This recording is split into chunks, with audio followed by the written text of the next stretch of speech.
So what, we're in Orlando for 5 hours?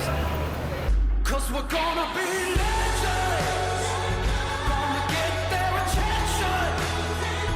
What we're doing here ain't just scary, it's about to be legendary. Yeah, we're gonna be legends, gonna teach them all a lesson. Got this feeling in our souls we carry. What if I told you this was the last Monday morning of your life?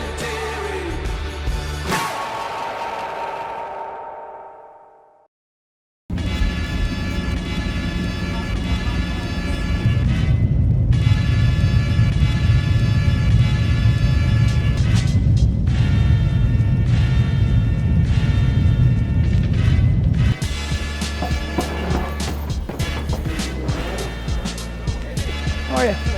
Come in. Good to see you.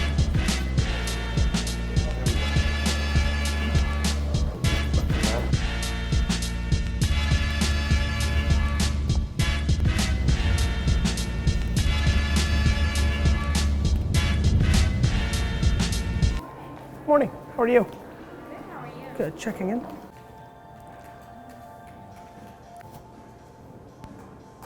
wish you still want that. Thank you so much. So you're just really shocked. Oh, I'm on the road half the year, so I'm used to it. But yeah, I missed it. I landed Sunday morning. No, it's pretty good. Do you have some deodorant on your shirt? Yeah, no worries. Okay. I'm the level of me giving a shit is at an all-time low. Super excited to be here at ICR, a conference in Orlando that I've actually done maybe 4 of the last 6 years, 5 of the last 7 years. It's an investors conference where Wall Street comes together with emerging CPG and restaurant groups. It's a really fun conference for me because, as a lot of you know, my big goal over time is to eventually own brands and buy them and flip them and trade them. And this is an absolute conference where the banking world, the Wall Street world, the emerging CPGs and fast casual restaurant groups are coming, and some of the big guys and gals as well. And so I always have a little bit of an extra pep to my step when I'm at this conference, because I know that so many of the people in this room are going to be people that I'm going to be sitting across from in board meetings over the next decade, 2, 3, 4 decades. And so that brings some energy too. A lot of people here don't believe in the world that I believe in. A lot of people here are data people, and data people in the way of using data to tell you what happened instead of doing what I do, which is looking at intuition and then kind of different kinds of data and interpreting tone and using my magic to predict what's gonna happen. And so a lot of times when I give talks here, I get a lot of people very excited about what I'm saying, and a lot of people that want to punch me in the throat. And I think that's exactly how I like it best. Because when I talk and when I think about the world, I think about it in, good to see you again, I think about it in 2 ways. One, either I want them to completely love it, or 2, I want them to completely hate it, because at the end, I'm gonna win. So we think 6 weeks of national TV focused in the first quarter will be game-changing. Thank you. A game-changing level of advertising that will drive this virtuous cycle. It will drive momentum, and momentum will then drive more advertising, and we will then be able to accelerate the move. As you heard Mike Stocks and others, really a transition from local spend to national. This is our first step. I'm buying and creating all the capabilities. If you just looked at the hands in this room, and this is a small focus group, but I don't think anybody's confused by this, and even if my brands that spend tens of billions of dollars to make a 30-second video to compel you to buy something that nobody on earth anymore consumes whatsoever, even if your remote control falls off your bed and you can't fast forward that commercial, everybody in this room grabs this and checks their work, tweets about what LeBron just did, and on and on and on. My friends, every single brand here today is throwing a lot of money in the trash in 2 places. Commercials, TV commercials, and what I call traditional digital advertising. Buying programmatic banner ads and pre-rolls across the web that nobody on earth is consuming as well. Thank you guys. Have a great year.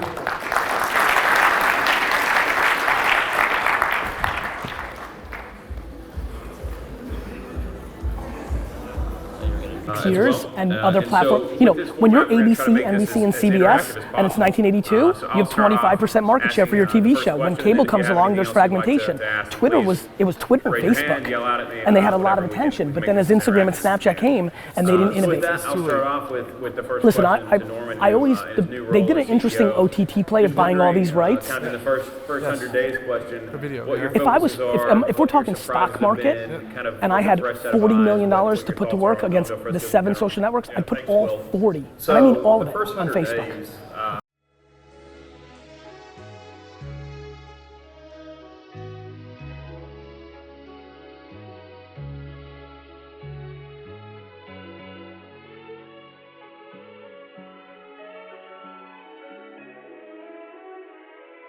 My brother, I went to UCF for business.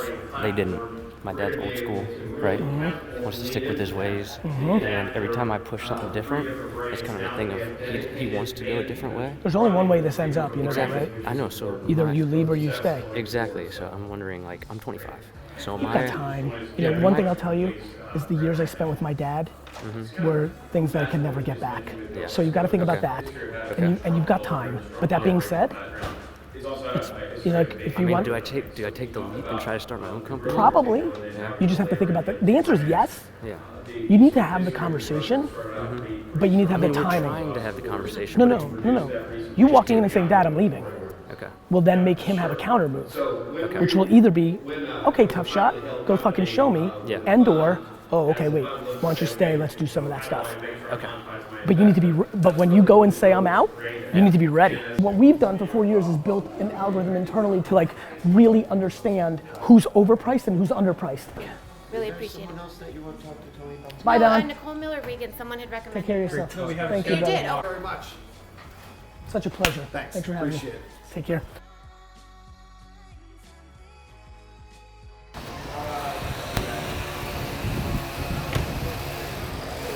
Hello.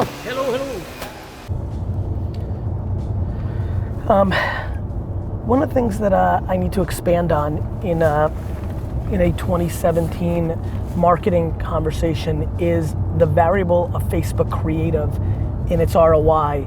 Something that I'm tapping into is that 90% of digital execution is garbage. No worries at all. No worries at all. It's nice to connect. Well, first of all, anytime those kind of trends happen, I get more excited, right? I tend to, I'm a contrarian by nature. You know, obviously my whole career, I got into the internet business when people thought it was a fad. I bought into social media long before anybody did. I'm now pushing radio advertising when that seems weird. So I'm very comfortable in, I could care less what everybody else is doing. And so, and the other thing is, look, I don't view VaynerSports as the economical differentiator in my professional career. So a lot of what's happening from VaynerSports standpoint has a whole lot to do more with my heart and my brain over my wallet. Now that being said, you know, Liz, like I fully plan on intending to build the premier sports representation business in the world. I mean, I don't get into something for kicks and giggles, to let you know. Because, you know, there's a lot of big agents at CAA and Rock Nation that like text me every day and wish that I picked them and they came with books. Liz, listen, you've been around this a long time. I'm a big boy, you're a big girl. Like, these agents can do better for these kids. And the reason Brian and Mook were attractive to me is they have much bigger hearts than maybe they have wallets. But the good news is, I'm the biggest fucking shark of all. I'll take care of the rest.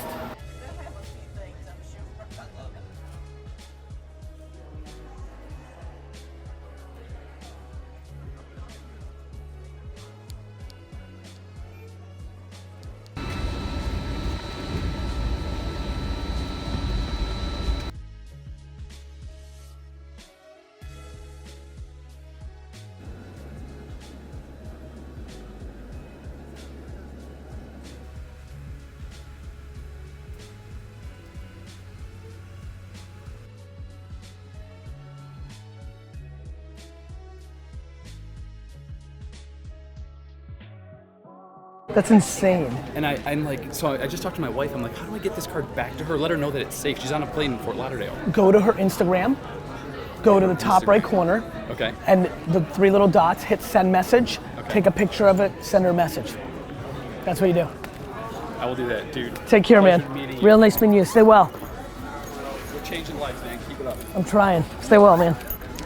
Really quickly. Yes. So you bought my tickets at Beyonce, and we sat next to each other. Yes, we did. My wife works for Pure Wow, Wow, which we and- just bought. I and remember, so man. Congratulations. Thank you, man. I just saw Ryan at you know CES. what's, you know what's crazy? You're a big time creative director of sorts, right? I know. You're gonna of play that it ilk. humble. So we were already far in the deal that night. So my wife and I just sit down to Beyonce and I start talking to your wife and I'm like, oh, this is really funny so and things of that funny. nature. She's so excited. So I was talking to Ryan about her and then he told me a little bit about you and I did a little homework. So it's real nice to meet you, man. Great to meet Again. you. And congratulations. yeah, thanks, Like, we're man. all I'm really really excited. excited about So it. it's awesome, Yeah, dude. I'll see her soon. I'll see you. Take care.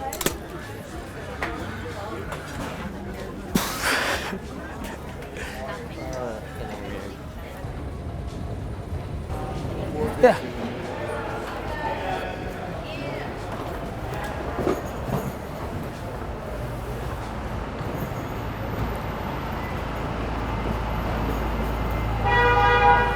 Like totally.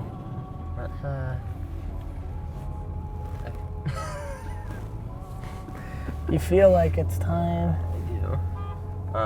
Rick, there's nothing I hate on earth more than you Anyway, trying to I produce have a me. good question, I Okay, think. fine. People make excuses about they don't have enough time for social media. You're the busiest man on earth, yet you find your pocket. Right? Any advice to like, I'm just people, single parents raising multiple kids, plenty busy. Like, I'm busy. A lot of people, you know, I'm real busy. So I'm comfortable with that. It just comes down to wanting it. You know, the reason so many of you A-list celebrities, B-list celebrities, A-list and B-list social media celebrities don't engage with their fans and use being busy as an excuse is because you don't actually want to engage with them. You actually don't care. You're playing a width game versus a depth game. And so, you know, I find my pockets because your actions speak louder than words. If you want something, you do it. I used to say that I couldn't work out because I was too busy. Like, how could I have that hour and a half every day? Because it was not only the hour working out, it was the 15 minutes, you know, I just didn't have it. I had it, I just didn't want it. Made an excuse, didn't care about it. And so the truth is that 90-something% of people that are able to amass a fan base of any size are stunningly not appreciative. There's so many of you that hit me up on Instagram DM daily, how do I build a fan base? And I go look at your content and you actually have 7 fans and you've never engaged with them. You fucking take them for granted because you're fucking fancy, because you don't want to put in the work, because you think you're somebody. Fuck that, that's why you're losing. You deserve to lose.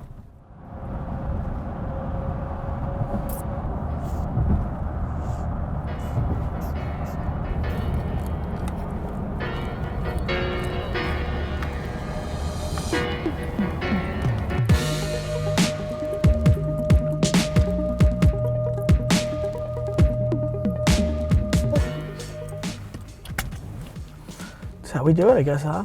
It's a whole new world. All right, I'll see you in a little bit.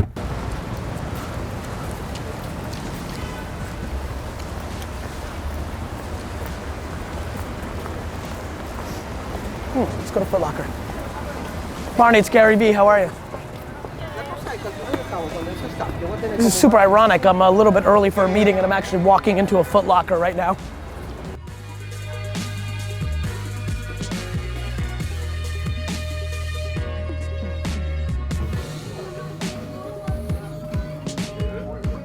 Damn, these are cool. Have you seen these?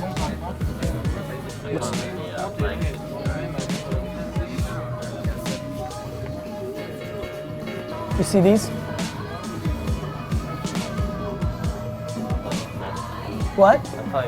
Yeah. It's cool, right?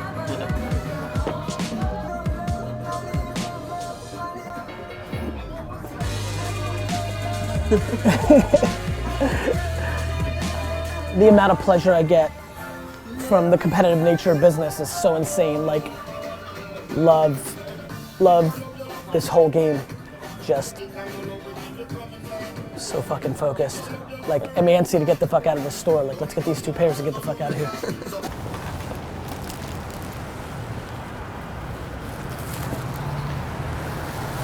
I like those pairs. I'm fired up. Got some new sneakers. I'll see you later, D-Rock. Going into a meeting now with Facebook and Steve Babcock, our Chief Creative Officer. You're getting some of the buy. It's fun to watch the day after day. You can like see the cadence of it. And then I'm gonna go and see Willie Morris from Faithbox, the CEO. Sorry about that. Audio might have not been on point. Then I see Phil Toronto. I'm gonna try to get home at least at a somewhat decent time, 10:30 or so. So 10:30, 11, because I have a 6 a.m. workout because I'm trying to cram a shitload in tomorrow. So, grinding. All right, another business meet. Will you documenting too? I am documenting. I've got. I just hit 1,000 subscribers. Not quite a million like your Instagram, I'm but proud of you. Give me some love. I'll give you a little love. Phil, I was in Orlando. Nice. And you were with me. You were doing your Disney thing. Yep. How many times have you been to Disney? The 35th trip, I think. Did you just say 35? 35. 35. More times than I've been alive. And when you first started working with me, you used to drive because you were scared of flying. The first year that I worked with you was the second flight I had ever taken. And then through my insanity of flying, you just got comfortable and decided flying was okay? That and whiskey. And just grew up and became a big Yeah, boy? right.